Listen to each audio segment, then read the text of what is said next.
Les huîtres sont régulièrement présentées en haut du palmarès des super aliments. Mais est-ce vraiment justifié? On va voir cela ensemble.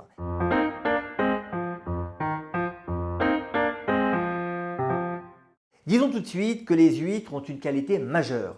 C'est un aliment qui apporte une bonne quantité de protéines tout en étant relativement peu calorique. Par exemple, quand vous ingérez une douzaine d'huîtres, vous apportez environ 10 grammes de protéines à votre corps.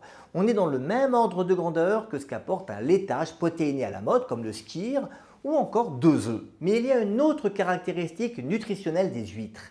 Ce sont d'excellentes sources de micronutriments. Au premier rang, il y a de l'iode. 10 à 12 huîtres, c'est en moyenne 100 microgrammes d'iode, alors que les besoins des adultes, c'est 150 microgrammes par jour. Notre coquillage apporte bien d'autres minéraux comme du phosphore, des vitamines et notamment de la vitamine B12.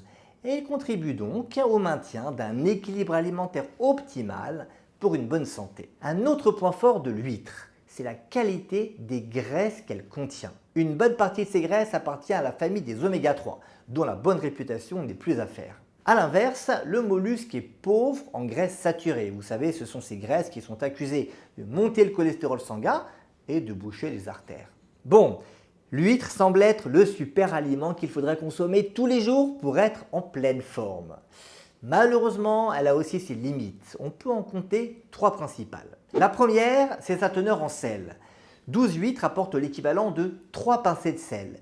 C'est pire bien sûr si vous les consommez avec du pain et du beurre salé. La seconde, encore mal évaluée, c'est sa contamination par des polluants de la mer et notamment par des microplastiques. Il faut dire qu'on ne sait pas aujourd'hui bien évaluer l'impact sanitaire réel des huîtres qui ont été polluées de cette manière. Et puis il y a le risque lié à l'ingestion d'huîtres contaminées par des micro-organismes, notamment des bactéries qui peuvent provoquer des gastro-entérites. Ça c'est relativement peu fréquent et bénin pour la majorité d'entre nous, mais ça peut être dangereux chez des personnes qui ont une immunité défaillante. En résumé et en pratique, l'huître est clairement un aliment très riche nutritionnellement, mais il faut mettre en garde les personnes qui doivent limiter leur apport en sel et particulièrement si vous souffrez d'insuffisance cardiaque parce qu'un seul repas avec des huîtres peut aggraver votre maladie. Enfin, par principe de précaution, compte tenu des doutes qui règnent sur les polluants qui contaminent les huîtres, il est préférable de ne pas en manger trop souvent. On en profite à l'occasion et pour ceux qui le souhaitent,